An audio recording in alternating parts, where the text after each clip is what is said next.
ဒီ view ထဲမှာတော့ eFootball movement နေထဲမှာအသုံးဝင်ဆုံး movement တစ်ခုဖြစ်တဲ့ pass cancel ဒါမှမဟုတ် touch cancel လုပ်နည်းကိုဒီ view လေးထဲမှာပြပြပေးသွားမှာပဲဖြစ်ပါတယ်။ Okay pass cancel လုပ်ဖို့ဆိုလို့ရှိရင်အဆင့်3ဆင့်လုပ်ရတယ်ပေါ့လေ။အဲ့ဒါကတော့ဒီဘယ်ဘက်က joystick ကိုတစ်ချက်တောက်ပြီးတော့လို့ရှိရင် pass ကိုတစ်ချက်နှိပ်ပြီးတော့လို့ရှိရင်ဒီ joystick ကိုနှစ်ချက်ပြန်ပြီးတော့နှိပ်ပေါ့လေ။ဒါဆိုလို့ရှိရင်တော့ pass cancel ထွက်ပါတယ်။ကျွန်တော်ဒီမှာလုပ်ပြမယ်ပေါ့လေ။ဒီနေရာမှာတစ်ခုရှိတာကအဲ့ဒီ3ခုလုံးကိုတပြိုင်နက်တည်းအမြန်နှိပ်ဖို့လိုတယ်ပေါ့လေမဟုတ်လို့ရှိရင်ကိုက pass cancel မဖြစ်ဘဲနဲ့ pass ကဒီတိုင်းပဲထွက်သွားပါလိမ့်မယ်ဒါကြောင့်မို့လို့ဒီ3ခုကိုအမြန်နှိပ်ပေးပါဒါမှသာ pass cancel ဖြစ်ပါလိမ့်မယ်ဒီနေ့မှာနောက်တစ်ခု standing pass cancel နဲ့မတူတာကြတော့ standing pass ကကြတော့ကန်ဖို့အတွက်ဒီအချိန်ရတယ်ပေါ့လေ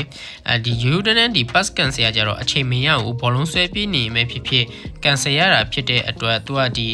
joystick ကိုနှစ်ချက်တောက်ရုံနဲ့မရဘူးပေါ့လေ joystick ကိုနှစ်ချက်တောက်ဖို့ဆို cancel မလုပ်ဘဲနဲ့ဘောလုံးကဒီတိုင်းပဲထွက်သွားလိမ့်မယ်အားကြောင့်မလို့သူ joystick ကိုအရင်တစ်ချက်တောက်ပြီးတော့မှ pass ကိုတစ်ချက်နေပြီးတော့မှဒီ joystick ကိုနှစ်ချက်ပြန်နေပေါ့လေဒါမှဒီရိုးရိုးတန်း pass cancel ထွက်မှာပါဒီ standing pass ကတော့ဒီတိုင်းpass standing pass ပေးပြီးတော့ဒီ joystick ကိုနှစ်ချက်နှိပ်လိုက်ရင်တော့ cancel ဖြစ်တယ်ပေါ့လေဆိုတော့အားလေးလည်းမတူကြောင်းကျွန်တော်ပြပြချင်တာပါဆိုတော့ pass cancel ကတော့ဒီလောက်ပါပဲသုံးတတ်မယ်ဆိုလို့ရှိရင်တော်တော်လေးကိုပွဲထဲမှာအသုံးဝင်ပါတယ်ပြီးတော့စဉ်းစားချိန်လည်းပို့ပြီးတော့ခဏလေးရတယ်အဲ့ဒီအချိန်မှာဒီပြိုင်ဘက်ကလည်းတော်တော်လေးကို annoying ဖြစ်တယ်ပေါ့လေကိုက pass cancel ကိုပေးအချိန်မှာကောင်းကောင်းသုံးရမယ်လဲဆိုတာကိုကောင်းကောင်းနားလည်သွားပြီဆိုလို့ရှိရင်ပွဲထဲမှာကိုကအသာစီးနဲ့ကစားလို့ရတယ်ပေါ့လေဆိုတော့ကျွန်တော် division မှာဆော့ထားတဲ့ video လေးလည်းနောက်ဆုံးမှထည့်ပေးထားပါမယ်ဒီနေ့ video လေးကတော့ဒီလောက်ပါပဲ